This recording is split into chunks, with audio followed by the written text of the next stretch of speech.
Es un placer tener hoy en la facultad ofreciéndonos una charla al doctor Felipe Almeida Fernández. Felipe es parte de la colaboración S-PLUS, se encarga de parte de la operación técnica, de lo que es el relevamiento. Él, por ejemplo, está a cargo de las calibraciones de las imágenes. Felipe ha hecho su carrera de grado y de posgrado en el Observatorio de Balongo, de Río de Janeiro, en Brasil. Y también actualmente es un postdoc en el Instituto de Astronomía, Geofísica y Ciencias de la Atmósfera de la Universidad de San Pablo, en Brasil. Y también ha sido parte de NOIRLab por un periodo de tiempo. Así que muchas gracias, Felipe, por visitarnos y por ofrecernos esta charla. La charla va a ser en inglés porque Felipe no habla español, así que... I know. One day I will learn. Okay, so I'm going to give this talk in English, as Anna mentioned. First of all, thank you for having me here. It's very good to be back in La Plata. I was here in 2019 to talk about S-PLUS. And the good thing is that when we were here in 2019, we were talking about what we wanted to do with S-PLUS. And now I can talk about what we already did with S-PLUS. And there's still a lot of things that we want to do. We're not done with the survey, but now we have a lot of different results to show. These are all papers that are either in preparation. Oh, this one is in prep, but it was already published. I forgot to update this. So we have 4 papers published about this topic of the presentations, 2 in preparation, and many more projects that we are going to do with this. So the title of my talk is Hunting for the First Stars in the Universe, because I'm going to focus on the search for the low metallicity stars, but I'm also going to talk about other galactic archaeology topics. For example, the study of the Sagittarius string and the study of other halo substructures using S-PLUS data. So, yeah, I can not work. And we have to hide this. So, okay. So just before I start, let me give some proper credits here. So first of all, a lot of thanks to Claudia Mendes-Oliveira, who is the PI of S-PLUS. Nothing of this here would be possible without her. And also Vinicius Placo. As Analia mentioned, I worked at NORLab for a year, and most of the results here came from the research that we did there. So just an introduction, the motivation for this work is basically because we want to help understanding the origin of the elements in the universe. This is a huge task. We're not trying to do it all by ourselves, but our work is related to this in the way that we are looking for the first stars in the universe to be able to study the contribution of each of the nuclear synthesis events that happen in the universe. So I really like this plot because it shows not only the main origin of these elements, but how it changes with time. But even this is a simplified version of this. Different galaxies go through different chemical evolutions. As I'm going to show, we can use this information to separate between the stars that are formed in the Milky Way and stars that are formed in other galaxies. But the main point here is that there are these different processes that create the nuclear element. And we want to search for the most low metallicity stars because then we can see the individual contribution of each one of these nuclear synthesis events. So that's what I just mentioned. So they are direct observations from these events, and it helps us constrain the galactic archaeology as well as the chemical evolution models that we have for these events. And a very important plot to show this is the metallicity as a function of carbon abundance. This is just one of the features that we have for these stars, that the most metal-poor stars are usually enhanced in carbon. But what I want to show here is the lack of stars in this part of the diagram. So this comes from a paper that we published in 2021. And basically we are showing here, these are all the stars that are known with measured carbon abundances and in this metallicity range. So there are very few stars of this kind known in the universe. And what we want to do with S-PLUS is populate this area as much as possible, so we have more data to study the first stars in the universe and those chemical evolution events. And just to show here, this is one of the stars that we found with S-PLUS, and I'm going to be talking more about this later. And another thing that I'm going to talk about is also the formation of our galaxy. We can also use S-PLUS to study the substructures in the halo. So we want to study galactic archaeology, studying individual stars, as I showed, but also studying the merger history of the Milky Way. There are a few structures that have been found in the halo of the Milky Way in the recent years. These are all discoveries from 2018 and beyond, because it was only possible with Gaia to find these structures. And I'm going to show by the end of the presentation that we can use S-PLUS to characterize the stellar populations in these structures, and it helps us to understand the origin of these stars. And here it shows the ages of the stars in the substructure, so it tells us when this merger event happened in the Milky Way, and we also do that with S-PLUS, as I'm going to show. So to give the context of this talk, basically, we're using S-PLUS data to explain what is S-PLUS. It's a survey that's led by Brazilian astronomers, but it's only led by Brazilian astronomers. It has contributions from all over the world, especially here in Argentina with Analia, Rodrigo, everyone here basically. And this survey plans to observe an area of 9,000 square degrees, the southern hemisphere. This is the area that we plan to observe by the end of the survey, and this is related to what I was saying, that we have already a lot of results, but when we have all of this, we are going to be able to do much more. And to show where the telescope is, it's in the same site of the Blanco telescope, CTIO. I was there yesterday. And our telescope is this one here. This is actually it's not an updated picture. There are more telescopes there now. And our telescope is the one that's located in this cupola, and it's a robotic 83-centimeter telescope. And I think it's important to have this slide in the presentation, because we are in the era of building telescopes of 30 meters, even almost 40 meters in size. And I'm talking about an 83-centimeter telescope. So why should we care about an 83-centimeter telescope in 2023? I think that people always used to ask me this by the end of my talk, and I now include this, and I hope that I can convince everyone that it's possible to do very up-to-date science, even using a telescope like this. And in the case of S-PLUS, what allows us to do this kind of science is the use of narrowband photometry. So we have these 7 narrowband filters that were originally designed for the J+ survey, which uses the same kind of instruments, but in the northern hemisphere. And these narrowband filters, they are centered in some key spectral features that allows us to measure several different parameters. So just to show a few examples, the 395 filter is very sensitive to the metallicity of the star. So we can see here that we can observe changes down to metallicity -4. This is what allows us to use S-PLUS for the search of the low metallicity stars. And also we are able to measure carbon abundances, so it shows that the carbon over iron also changes, and the most sensitive filter in this case is the 430.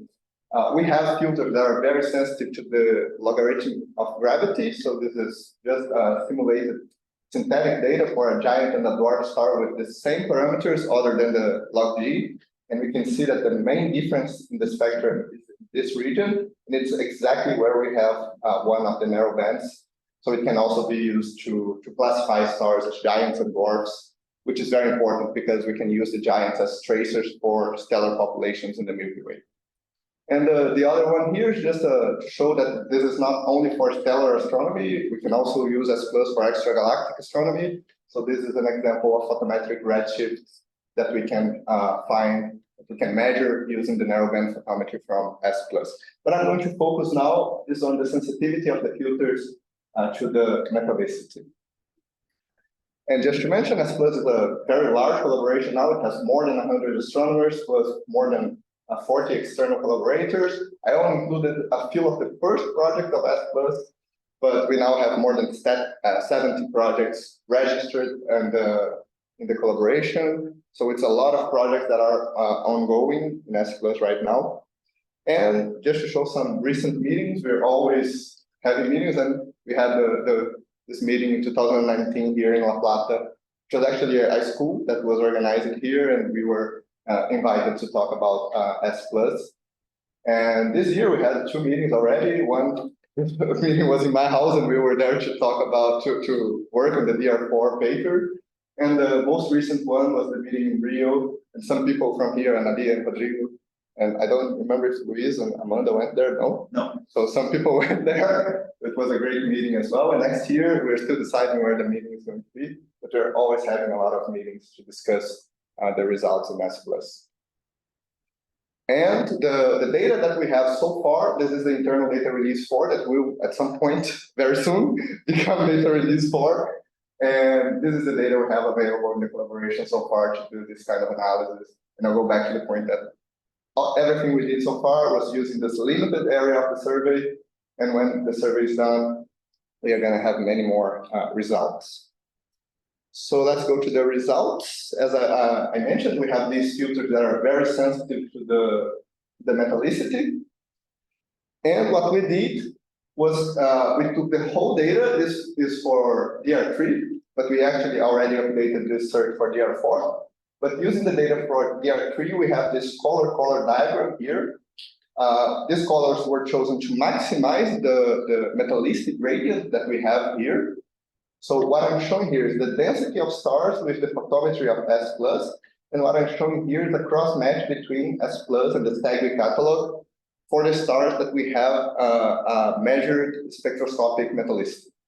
And what we can see here is that the average metallicity of the stars in each region of this diagram, in this box here, it changes from the most metal-rich stars in this part of the diagram to the most metal-poor stars in this part of the diagram.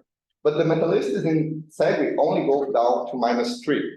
And our main goal is to look for the most metal-poor stars, the ones that are created from a single nucleosynthesis event. So -3 is already too rich for us. We want to look for stars that have metallicity below -3, stars that have more than 1,000 of the composition of the sun. So less than 1,000.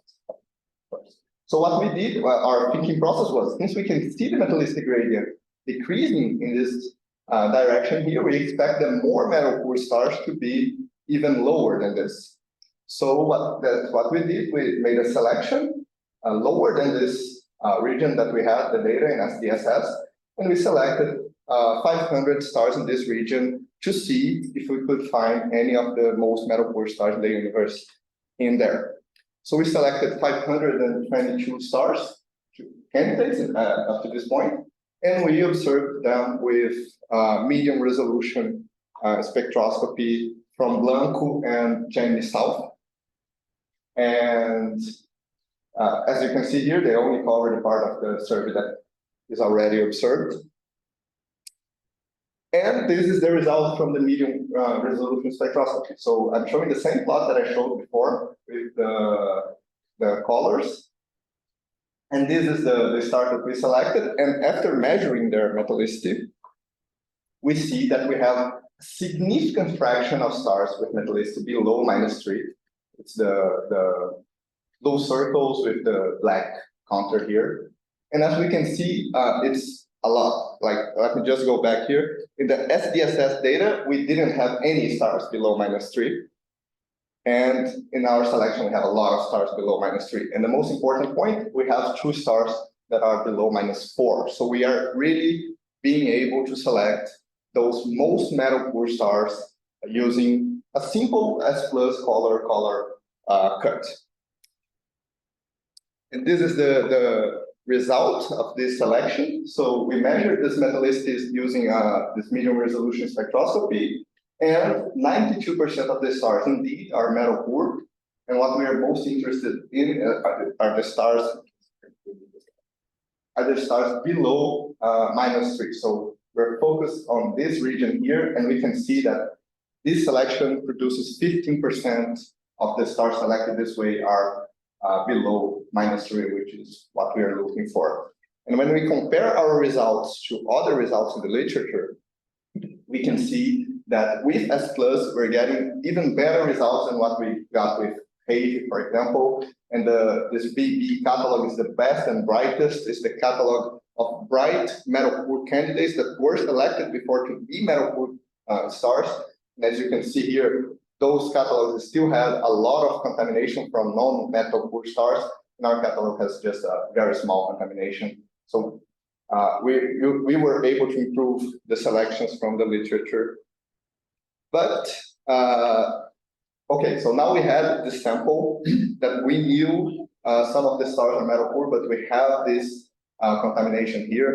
So having the data and knowing the metallicity of these stars, we try to improve even more the selection and see if we could get rid of all the contaminants here, so we could have a selection that actually returns only the most metal poor stars. So this is what we did in this recent paper that we published this year. We cross-matched that data that we had with Gaia. So we have the photometry from S-PLUS, the chemical abundances from the medium resolution spectroscopy, and the kinematic data from Gaia. And we also estimated stellar ages using isochrone fitting, so we could make understand better the sample to try to understand where the non-metal poor contaminants were coming from and propose additional selection criteria to improve the selection. So as we can see here, the non-metal poor contaminants, these stars in yellow in this plot, are basically stars that are of intermediate and young ages that are in disk orbits and have low velocities. So it's basically the population of the disk of the galaxy that are being selected in that color selection. That's what we wanted to get rid of. So we proposed several different selection criteria. I'm not going to go in detail about this, but some of these are based on the kinematics. So you need Gaia data to apply the selection, and some of them, which I highlight here, is based only on the photometry of S-PLUS. So it's an additional color cut that is able to bring the contaminants to 1.7% non-metal poor stars. So the selection increases, the accuracy of the selection of the metal poor stars actually increases by a lot. And one thing to mention is that there is no perfect selection criteria. In some cases, especially if you're using kinematics to do the selection, you're introducing biases to the sample that you're studying. So we propose different criteria so that can be, for different studies, different criteria may be better. And just to show this is a more recent result, we were able to narrow down even more the selection, just narrowing down the color cuts. And this is the best result we got so far. Basically, only using S-PLUS photometry, only using color cuts, we're able to select the stars with metallicity below -3 with 20% accuracy. So 1 out of every 5 stars we select is actually an extremely metal poor star. And they're very rare in the universe, so we're really able to narrow down the search for these stars. And this is very good because we can do high-resolution spectroscopic follow-ups. And to do high-resolution spectroscopic follow-ups, we have to be sure that those stars are interesting because we use a lot of time from the telescope. And just to mention one other thing that we did in this topic, for this sample of 500 stars, we started studying, investigating if we could extract information about the halo substructures. And the only thing we see so far is that even in this sample of extremely metal poor stars and very metal poor stars, we're able to select stars with the kinematic dynamics of known halo substructures. So we're going to be able to use S-PLUS to study the low metallicity scale of these substructures. But I'll go back to this because we also do that with photometric metallicities in S-PLUS. So now 2 stars that we have studied with high resolution spectroscopy. The first one is the one that I already mentioned. We were able to study this star with the Magellan telescope, with the MICE instrument. And a very important thing is that at the time of our publication, this was the ultra metal poor, the -4 metallicity star, with the lowest detection carbon abundance. This one actually has a lower carbon abundance, but it's only an upper limit here. But ours was the lowest ever measured carbon abundance for an ultra-metal poor star. But a week after we published this, there was this other paper that had a metallicity. I shouldn't put this star here, but it's a very near star to our one. But the star in this paper is from a satellite galaxy of the Milky Way. So ours is still the lowest ever detection carbon in an ultra-metal poor star in the Milky Way. So we still have the record for that. And what is very interesting for this star is that this is the chemical abundances in red and different models for supernova events. And we were checking if any of these supernovas could result in the chemical abundances that we observed for this star. And what we find is that a single supernova of a 30 solar mass star is able to explain the chemical composition of this star.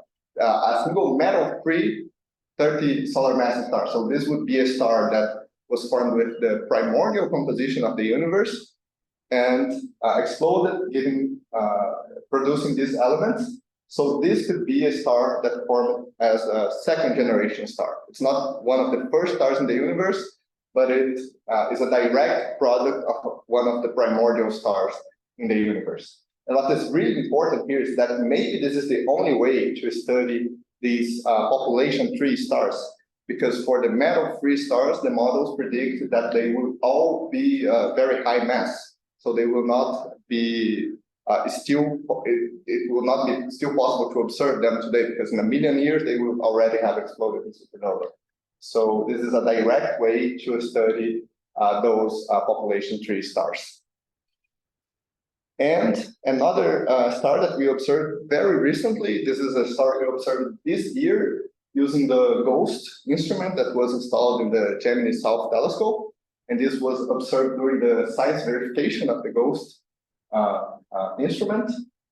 And in this case, what we see is that this star has a very high thorium over European abundance, which these are processed elements. And this star, although it's an extremely metal poor star, it's enriched in our processed elements. So our paper was about trying to explain why this star would be enriched in these processes.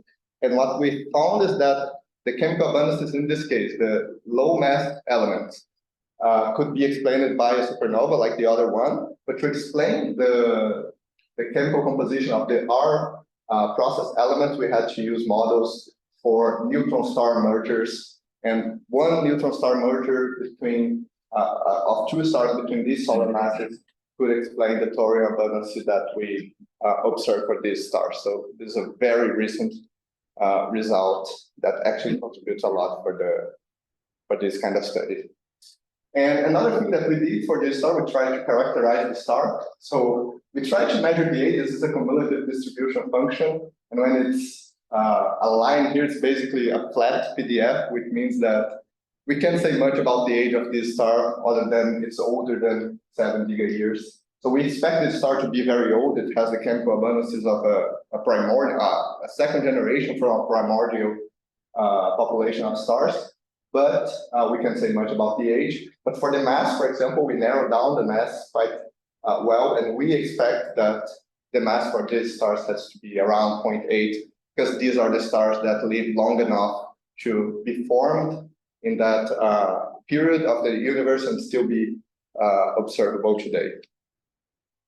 And we also check the chemical parameters for the kinematic parameters for these stars to see if it belongs to any of the known halo substructures.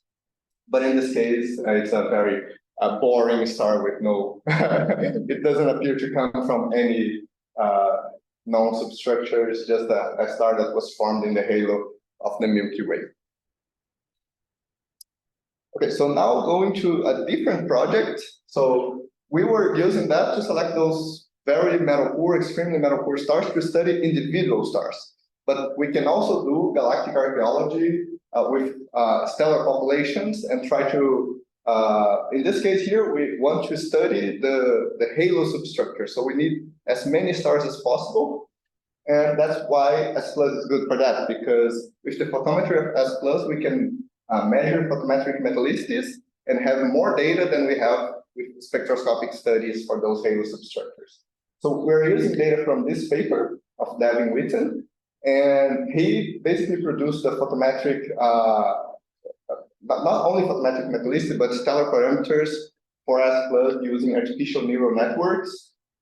And he did this for the DR2 of S-PLUS, but we still have his code available. He's no longer working with astronomy, but he left the code with us in S-PLUS, and we are applying it to the new data releases. So we have this for internal data release 4, and we use the photometric metallicities to select the stars from different halo substructures.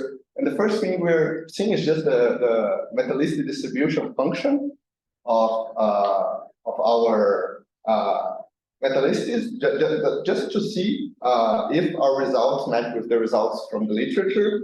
And they do. So here we are just showing different selections for the stars in the Gaia Enceladus substructure, and we're able to reproduce the metallicities from the literature using the photometric metallicities from S-PLUS. And a very important result that we have using the S-PLUS data is that we're able to differentiate the stars that are accreted and the stars that are formed in the halo using only the photometry of S-PLUS. This is usually done using the aluminum over iron and magnesium over manganese abundances, because these are the stars formed in the Milky Way, and these are the stars that are accreted by the Milky Way. And this comes from what I mentioned in the start of the talk. Different galaxies have different chemical evolutions, histories, and the stars that are accreted to the Milky Way will have a different evolution history, so they appear at different part of this particular diagram here.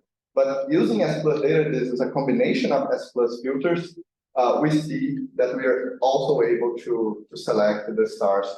All the stars that are in the red region here are the ones that are shown in red here, and we're really able to separate them from the overall distribution of the stars that are formed in the Milky Way. So this is what we're doing now. We're using this data and the photometric metallicities to analyze the individual halo substructures. So just to show one of the results that we have, I only chose to show 2 substructures, but we actually studied 6 of them. And I'm showing this result because they are the ones that are most different between each other. So the first one is Sequoia, which is a very high eccentricity substructure in the halo of the galaxy. And our selection was basically based on the circularity and the energy. So these are the stars that were selected. And these are different kinematic properties of these stars. But what's important here is that we can differentiate the ones that were accreted. Actually, this is misaligned. It should be more down here. But we can differentiate the stars that were accreted. Most of the stars in this population are accreted stars, while this other population, the NICS, which is a prograde halo substructure, most of the stars in this population are the stars that are formed in the Milky Way. So using only S-PLUS data and kinematic criteria from Gaia, we can see the differences between these 2 substructures, and we can see that one is an accreted population, probably a satellite galaxy that was accreted by the Milky Way during its formation. And this substructure here, since it was formed in the Milky Way, it can be the result of a merger, but the result of a merger in the stars that were already in the halo of the Milky Way, or it can be some kind of resonance with a structure of the galaxy, for example, the barn. So as we can see here, they are also different in ages and metallicities. So this is an old population with very metal poor stars, while this one has a mix of old and very young stars here, and also metal poor and metal rich stars. So this is what we expect for a population of stars in the Milky Way that were formed in the Milky Way during the formation of our galaxy. And this is what we expect from a population that was accreted by the galaxy, all the stars formed in a similar time. And another result that we have is another substructure that we are studying in S-PLUS. It's the Sagittarius string. which is actually a galaxy that is ongoing this process of being accreted by the Milky Way. So it has the core of the Sagittarius ring, which was the core of this progenitor galaxy. You can still observe it today.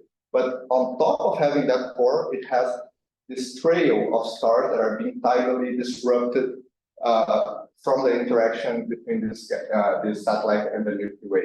So it has the leading arm and the trailing arm, which are stars that are being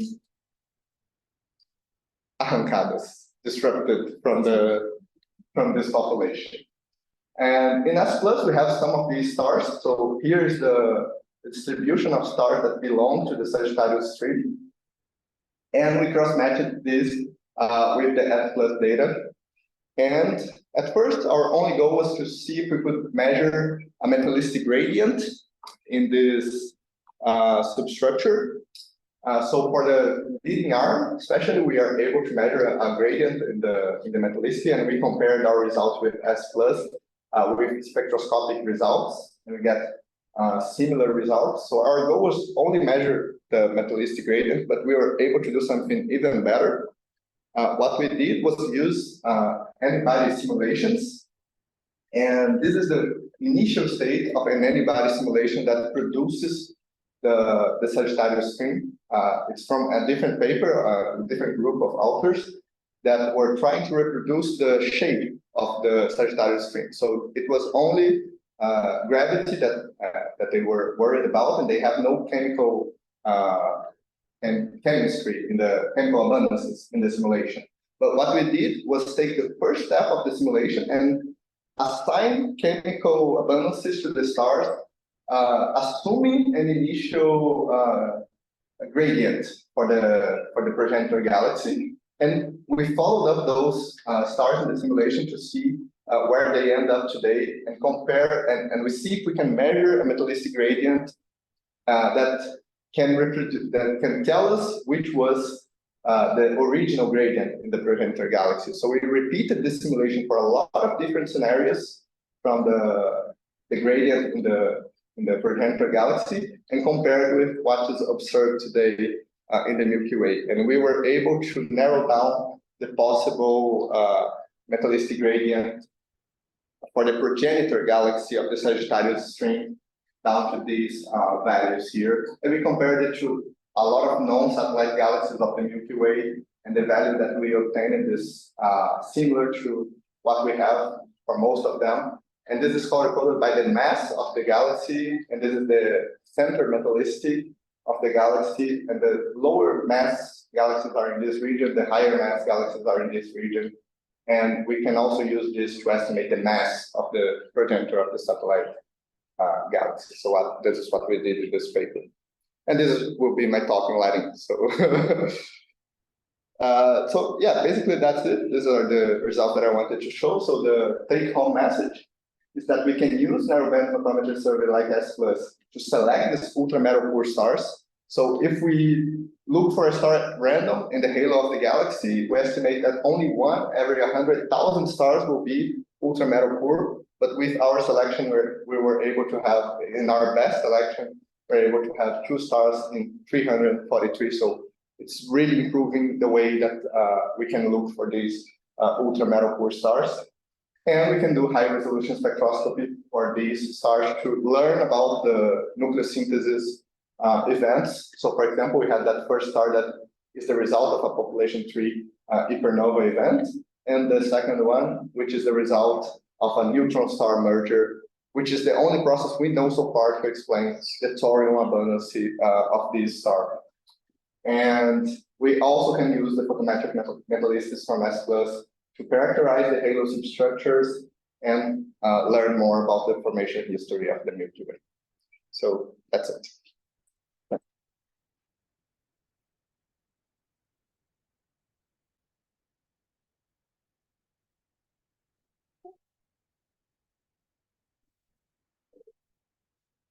How do you put back to the slide to present the color diagram? Which one? There is this. To select the metal poor stars. Oh, okay. This one. How did you come to the conclusion that this particular color is the best one. To select metal star. Yeah, that's the point. We were just trying many different combinations, and we found one that worked. Okay. We're not sure if this is the best combination. It was more a trial and error. Our idea with this was just to show that S+ could be used to select metal core stars. And the result was like better than we expected, and we are sticking to this color diagram because it works. Okay. But it would be a nice idea to have a student or someone working on this to show that it is the best one, or find a better color diagram to do this. We're using this because we checked it a lot and this one worked. Okay. This is interesting in the sense that not only the choice of the filters, but how it is arranged, the cosmology stuff. There's no physical reason behind it. No, there is. For example, the G-I is because we wanted something related to the temperature. Okay. The 395 is a filter that has a lot of sensitivity to the metallicity. We have an H-alpha filter. So we were trying to produce things that we know are related to stellar parameters, in special the metallicity. So. And another point is that how do you deal with the errors in the photometry? I mean, do you cut, for example, a given range? That's an important question. We are cutting everything that has an error above 0.1, I think. So we're really narrowing down but it's in this case, this is not a problem because we already have more stars than we can do high resolution spectra. So the limitation is the availability of the telescopes. So we can actually choose the stars that we have better photometry and do this kind of work. But for the photometric metallicities that are shown for the halo, for example, that's really important to know where to cut the errors. And the type of magnitude is PSM total? No, this is what we call PS total in S+. So it's the 3 arcsecond aperture, but corrected for the amount of light that we lose in that aperture. But yeah, we could use PSM.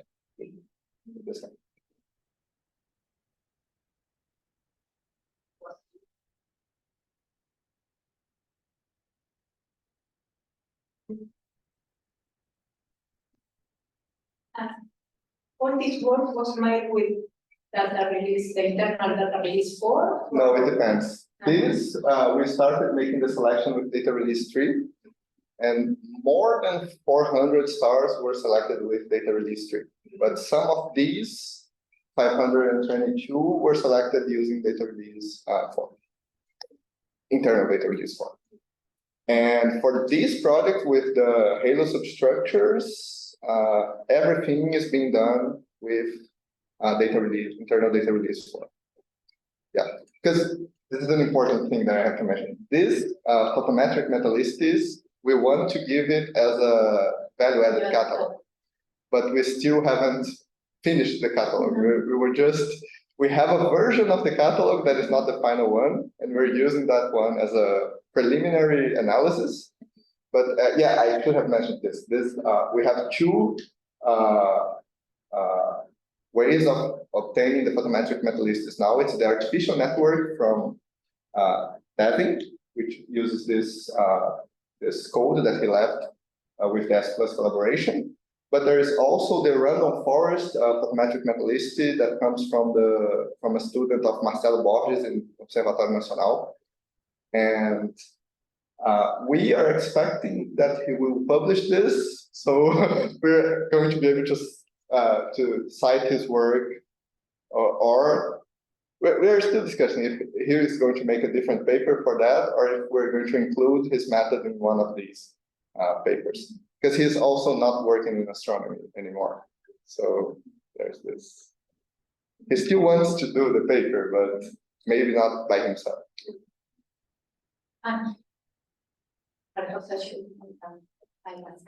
When we suppose that the data release 4 will be released to the extent?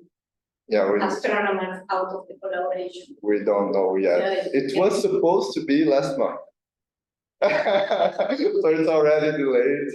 And we are working on internal data release 5. And our goal is to always have one internal data release and then have the public data release of the former data. So we're still discussing that, but we want the release to be still in 2023. So maybe by the end of next year. How do you expect that internal data release 5 will help more? Oh, because we're going to have more stars, basically. So, and the photometry for internal data release 5 will be much better. Because I didn't have the time to talk about this here, but we made a lot of improvements in the calibration pipeline. So we expect the photometry in data release 5 to be much better than the photometry in data release 4, which was already good, but now we're getting to millimagnitudes of precision. Really, really good. We had to put another 0 in the catalogs, another decimal point because of that, actually. And do you think that this kind of value will be made, for example, in the Magellan-Clay or? Yes, in the case of the photometric metallicities, we could apply them to the Magellan-Clay, but I'm not sure if we could study the substructure there, because the way we select substructures is specific to our own galaxy. It depends on galactic potential models. So it would be a different analysis, a different way to select the stars of different populations there. They don't have that many substructures. There is the bridge between the large and the small Magellan cloud, but it would have to be done in a different way. But the photometric metallicities could be used. No, but at least in the Yeah. define those stuff. Yeah.